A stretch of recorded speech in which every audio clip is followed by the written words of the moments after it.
नमस्कार, स्वागत है आप सभी का YouTube channel knowledge TV Haryana. आज 18 नवंबर शाम 5 बजे 4 बड़ी खबरें सामने आ रही हैं। बड़ी घोषणा, ऐलान, आदेश, क्या है पूरी अपडेट, आइए देखते हैं। हरियाणा की सभी छोटी से बड़ी जानकारी के लिए चैनल को सब्सक्राइब जरूर कर लें। तो चलिए देखते हैं।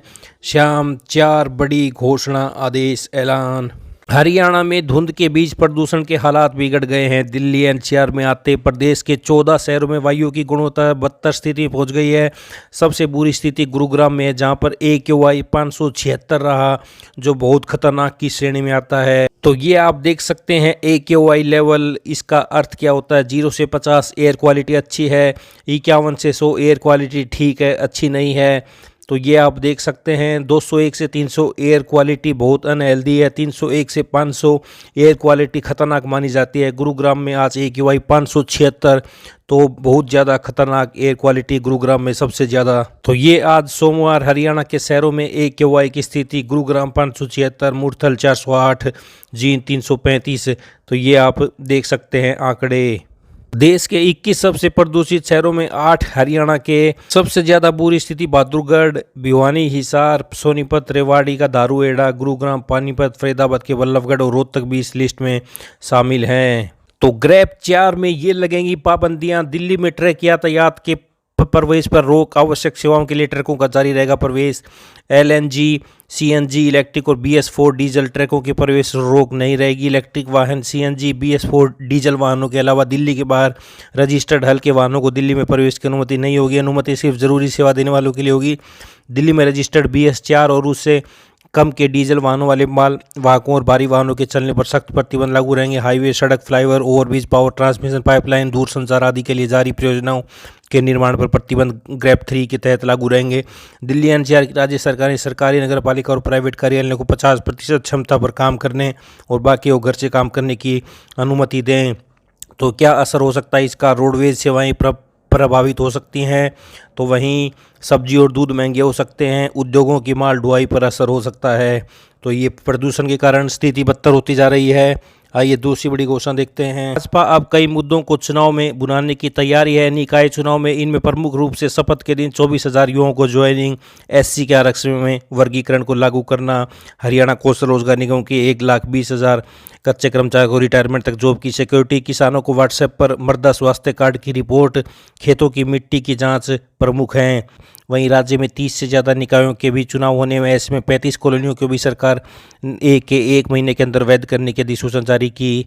पंचायती राज व नगर निकाय के चुनाव में BCB को आरक्षण का वादा भी किया था। विधानसभा के चल रहे सत्र में इससे जुड़े विधेयक लाए जा रहे हैं। पंचायती जमीन पर विवाद सुलझाने के लिए 20 साल से अधिक समय से बैठे लोगों को बाजार दर से कम रेट पर मालिकाना हक देने का प्रस्ताव भी इसी सत्र में आएगा। उन किसानों को भी राहत देने की तैयारी है जो पट्टे पर जमीन लेकर खेती करेंगे।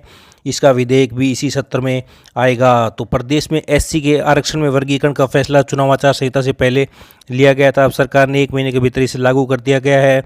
तो वहीं HKRN हरियाणा कौशल रोजगार निगम के कर्मचारियों को पक्का कर दिया है। तो यहाँ तक कि 50,000 से अधिक वेतन पाने वाले अस्थायी लेक्चर्स को भी योजना में शामिल किया। बारिश के चलते जो किसान बिजाई नहीं कर पाए थे उनके लिए पूर्व में 2,000 रुपये प्रति एकड़ बोनस का वादा किया था। कुछ किसानों को 96 करोड़ की राशि पहले दे दी गई थी, अब दूसरी किस्त भी जारी कर दी गई है 300 करोड़ रुपए की, और नई सरकार के 1 महीने के भीतर दे दिए गए हैं। हालांकि अभी बोनस बाकी है, तीसरी बोनस लिस्ट आनी बाकी है। कर्मचारियों की दुर्घटना बीमा राशि 30 लाख रुपए से बढ़ाकर 50 लाख रुपए की गई है। कर्मचारियों के ऊपर परमानेंट टर्म इंश्योरेंस को 2 लाख से बढ़ाकर 4 लाख किया है। प्रदेश में आंगनबाड़ी कार्यकर्ताओं, सहायिकाओं के मानदेय में बढ़ोतरी का वादा किया था।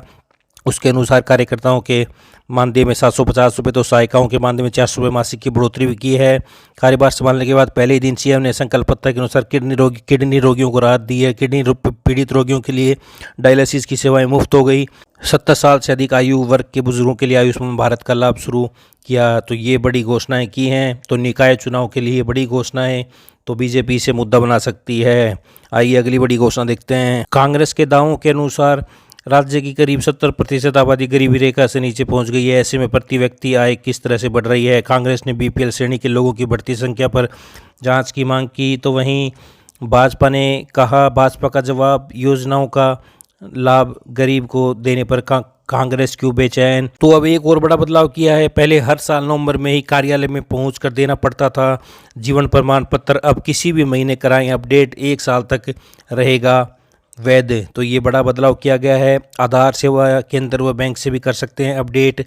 पेंशनर ईपीएफओ कार्यालय के अतिरिक्त बायोमेट्रिक रूप से आधार सेवा केंद्र, डाकघर, उमंग ऐप, पेंशन वितरण वाले बैंक इत्यादि से भी अपना जीवन प्रमाण अपडेट कर सकते हैं। डिजिटल जीवन प्रमाण अपडेट होने के बाद किसी अन्य दस्तावेज को जमा करने की आवश्यकता नहीं होती। यह सेंट्रल डाटाबेस में अपने आप अपडेट हो जाता है।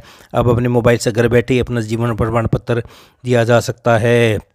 तो ये आप देख सकते हैं, पेंशन लाभार्थियों को अब नवंबर महीने में ही अपना लाइफ सर्टिफिकेट यानी जीवन प्रमाण पत्र जमा करवाने के लिए कार्यालय के चक्कर नहीं काटने पड़ेंगे। पेंशन लाभार्थी अब ऑनलाइन अपना डिजिटल जीवन प्रमाण पत्र साल में कभी भी अपडेट करवा सकेंगे। किसी भी महीने में अपडेट करवाया गया प्रमाण पत्र 1 साल तक वैध रहेगा। तो ये बड़ी खबर सामने आ रही है। तो ये 4 बड़ी खबरें हरियाणा से शाम 5 बजे तक। पल पल की जानकारी के लिए चैनल को सब्सक्राइब जरूर कर लें। इस अपडेट में इतना ही। बहुत बहुत धन्यवाद।